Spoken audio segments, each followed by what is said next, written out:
अस्सलाम वालेकुम जी बच्चे, आज हमारा टॉपिक है जी कीज़ के बारे में हम पढ़ेंगे। वेरी इंपॉर्टेंट टॉपिक है जी, पेपर के लिहाज से भी इसको आपने अच्छे से करना है। कीज़ क्या चीज़ है जी?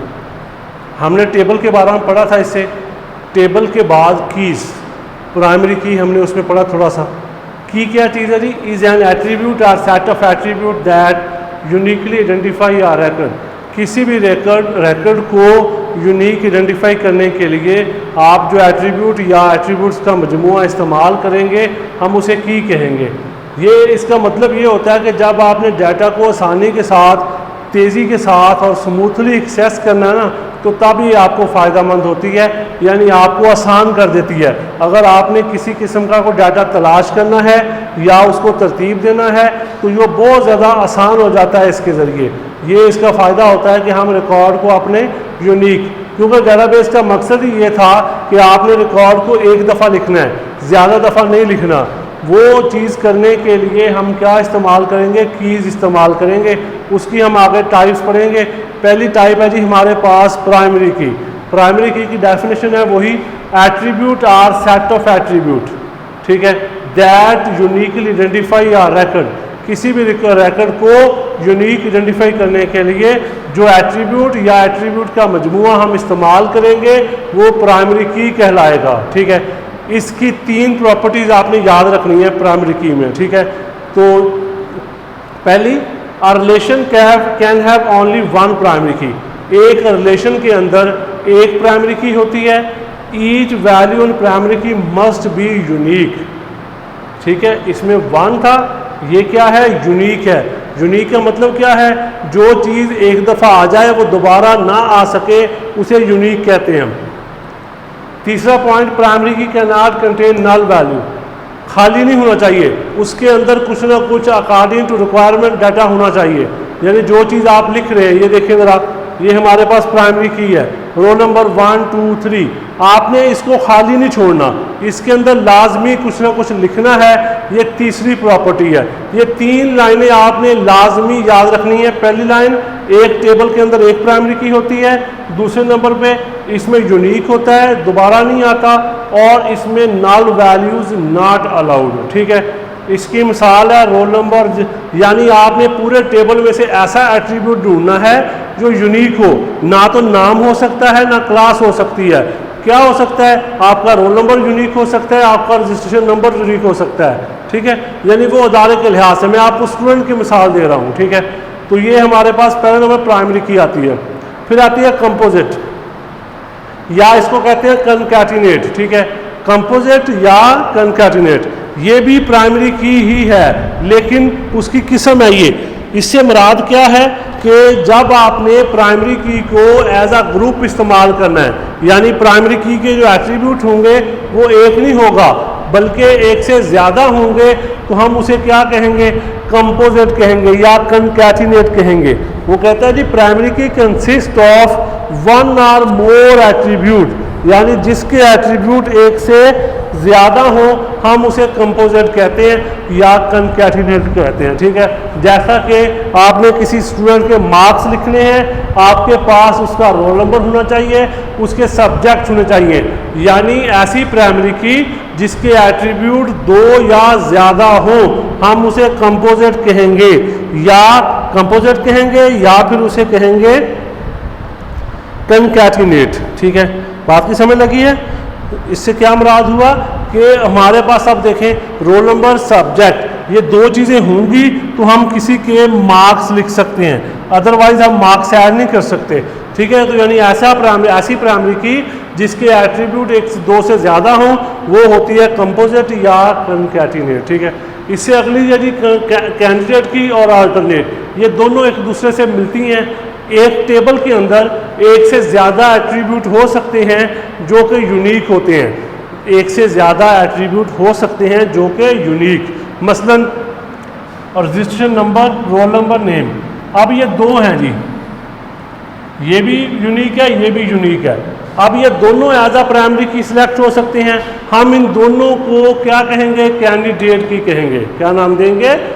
कैंडिडेट। एक टेबल के अंदर, ठीक है, वो तमाम एट्रीब्यूट जो एज आ प्राइमरी की सिलेक्ट हो सकते हैं, हम उनको नाम क्या देते हैं जी, कैंडिडेट की कहते हैं। ठीक है जी, ठीक है, attribute can be use as primary key, यानी किसी भी टेबल के अंदर जितने भी एट्रीब्यूट यूनिक होंगे और वो एज आ प्राइमरी की सिलेक्ट हो सकते हैं, हम उन सब को नाम क्या देंगे, कैंडिडेट की कहेंगे। ठीक है, अब उसके बाद आता है जी हमारे पास, उसमें से हमने जो रजिस्ट्रेशन नंबर है उसको हमने प्राइमरी की सिलेक्ट कर लिया, जो बाकी बच गया वो क्या कहलाएगा, वो अल्टरनेट कहलाएगा। ठीक है, that are not selected as primary key. ठीक है, हमने रजिस्ट्रेशन नंबर को लगा लिया जी प्राइमरी की, जो रोल नंबर है उसको छोड़ दिया, तो हम उसको क्या कहेंगे, जो रोल नंबर है वो है जी अल्टरनेट की। ठीक है, और दूसरी प्राइमरी की बन जाएगी। बात की समझ लग गई है।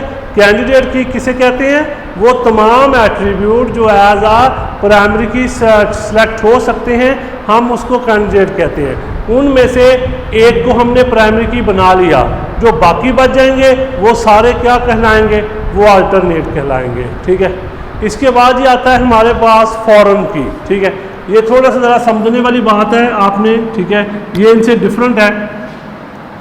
फॉरेन की का काम है दो टेबल्स के दरमियान रिलेशनशिप बनाना, दो टेबल्स के दरमियान कनेक्शन बनाना, कनेक्ट करना उनको आपस में।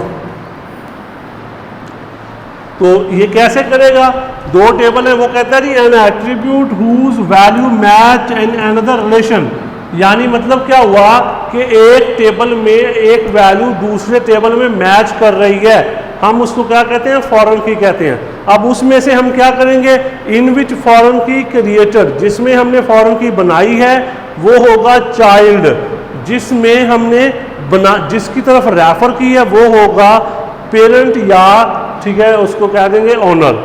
और उसके बाद वो कहता है कनेक्ट टू एस्टैब्लिश रिलेशनशिप। ये हमारे सामने दो टेबल है जी, एक स्टूडेंट का टेबल है, एक मार्क्स का टेबल है। ठीक है, स्टूडेंट का टेबल जी हमारे पास रोल नंबर, नेम, एड्रेस, आगे हमने लिखने हैं मार्क्स।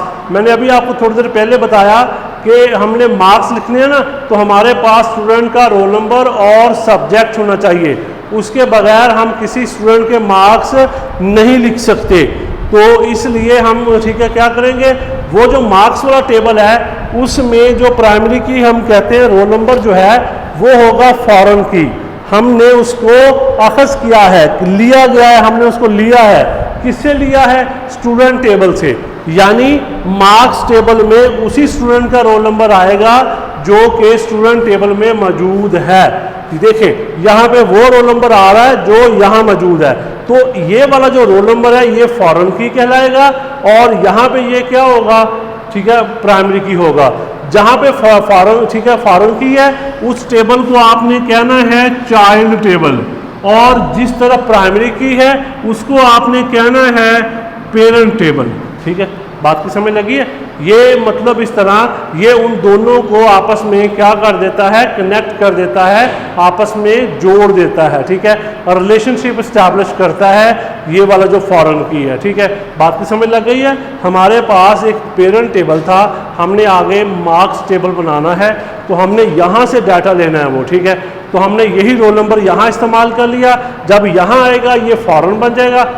फॉरेन का मतलब बाहर है ना, मतलब आप यहाँ से किसी और कंट्री में जाते हैं वो फॉरेन होता है, तो यहाँ भी आपने ये रोल नंबर यहाँ से इधर ले गया, ये चाइल्ड टेबल है फॉरेन, और यहाँ पे ये जो होगा ये पेरेंट टेबल होगा। ठीक है, यहाँ पे जब आप रिकॉर्ड ऐड या डिलीट करोगे उसका इस पे असर पड़ेगा। ठीक है, इसका इस पे कोई असर नहीं पड़ेगा। ठीक है जी, ये हमारे पास फॉरेन की थी। फॉरेन की का मतलब रिलेशनशिप इस्टेब्लिश करना, यानी दो टेबल्स को आपस में कनेक्ट करना। हम एक से ज़्यादा फॉरेन की बना सकते हैं, कोई रिस्ट्रिक्शन नहीं है। अगला जी है जी सेकेंडरी की।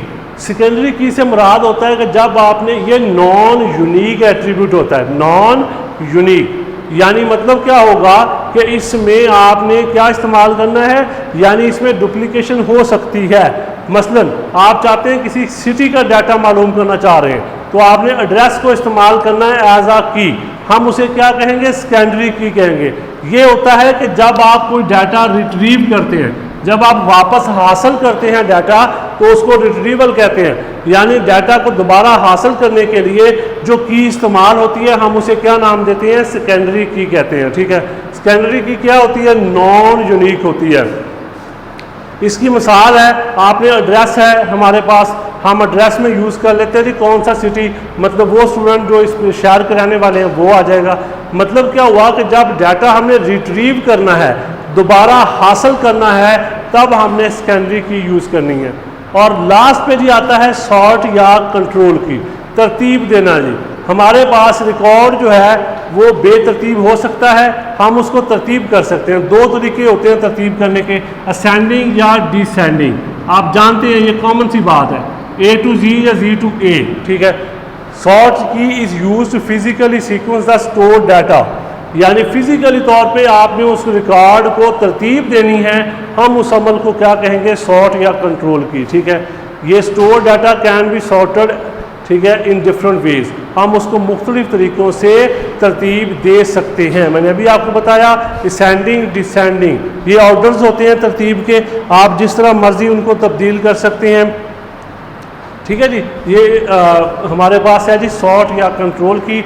जब आपने किसी भी रिकॉर्ड को तरतीब देनी है, सॉर्ट करना है, तब आप इसको इस्तेमाल करते हैं। फिजिकली तौर पे सीक्वेंस यूज़ करने के लिए इसको इस्तेमाल कर लिया जाता है, असेंडिंग या डिसेंडिंग ऑर्डर में तब्दील करने के लिए। ठीक है जी, ये हमारा टॉपिक था, इसको आपने अच्छे तरीके से रिवाइज़ कर लेना है। अपना ख्याल रखिएगा, अल्लाह हाफ़िज़।